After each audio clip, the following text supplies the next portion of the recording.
Thank you for joining me today for another episode of Cooking with me, Janet Bari. While I was at work today, I'm thinking, what can I make for dinner?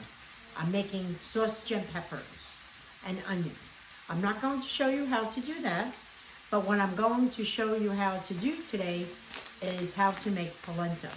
Polenta is made with coarse cornmeal.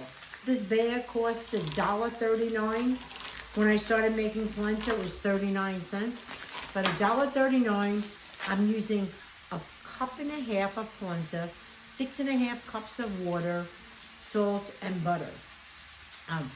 I'm going to make it a bit more fancier because I'm serving it with the sausage and peppers. I like my polenta to be a little softer. So I'm going to add mascarpone cheese.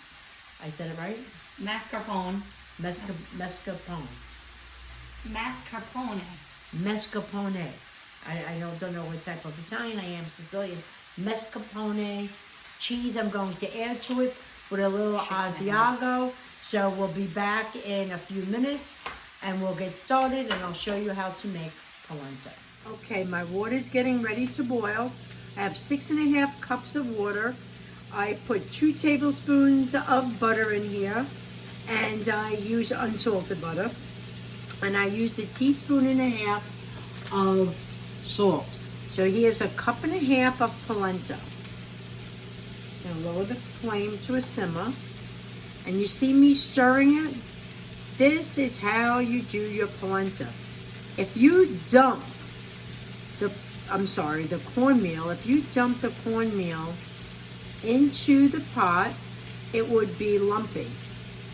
And this is very similar to making also, I remember farina. We used to like it lumpy, so we used to just dump the farina in the water and it would be lumpy. But anyway, so if you add the cornmeal slowly and you're stirring it, and there you go. It's 1.5 cups. So that's what it looks like. It's not lumpy, nice and smooth. And we're going to stand over this and continue stirring it for about, let's say 20 minutes. I'll time that and see. And you're going to stir it until it pulls away from the pot. It's only been a minute and I want you to see how that cornmeal's starting to swell. See that? Okay, I'll see you halfway. Look at that. You can see how thick it is. It's been a minute. I want you to see how low that flame is. The flame is low. And it's only been 2 minutes.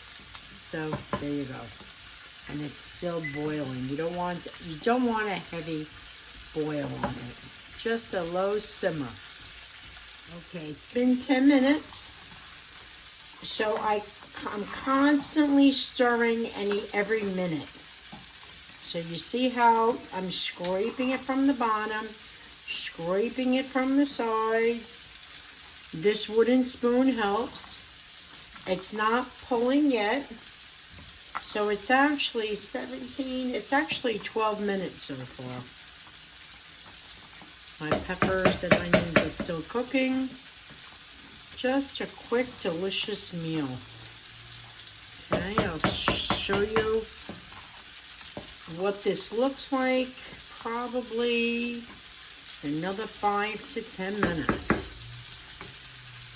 So it's been 30 minutes. It took 30 minutes for this to cook, and that's what the package said. So you can see it. It's actually, you can see it just pulling away. See that? When I do that, it's pulling away. So there you go. It's cooked. Just taste it. It's smooth. It's not gritty. I'm going to turn it off. And I'm going to add mascarpone cheese to it. Did I say that right, Deanna? Mascarpone cheese. Okay. E sound and an A sound. And I'm just mixing that in. I'm not going to use grated cheese, I decided. It'll be too much with the sausage and peppers. So before, you don't have to add the mascarpone cheese. What I usually do when I make the polenta is I just put it in a plate. It'll cool right away. I'll cut it in cubes, and my family will eat it like that instead of a potato or with sauce, gravy. So look at that. Look how nice that is. Isn't that beautiful? So I wanted this to be softer. And I'm going to plate this now. Make sure it's nice and mixed. Delicious. Look how creamy that is. So look, here it is. It's delicious. Look at it pulling away from the plate. It's getting a little firmer. There's my sausage and peppers. This is delicious. It's so good. You know, I even like making polenta when I have leftover pasta fazool and put it over polenta. It's delicious. It's so good. It's dinner time. I want you to see how much I got. Look how much I got. Look at it. So it's getting a little firmer. If I didn't put the mascarpone cheese in it, it would have really been firm enough where I could slice it. So there you go. That's how you make polenta. It's really, really simple. You just have to stand over the stove and keep stirring it with that wooden spoon. It took 30 minutes. Follow the instructions on back of the bag. And you want coarse cornmeal. So here's to you all. Ciao, ciao. Be safe. And see you soon on my next video.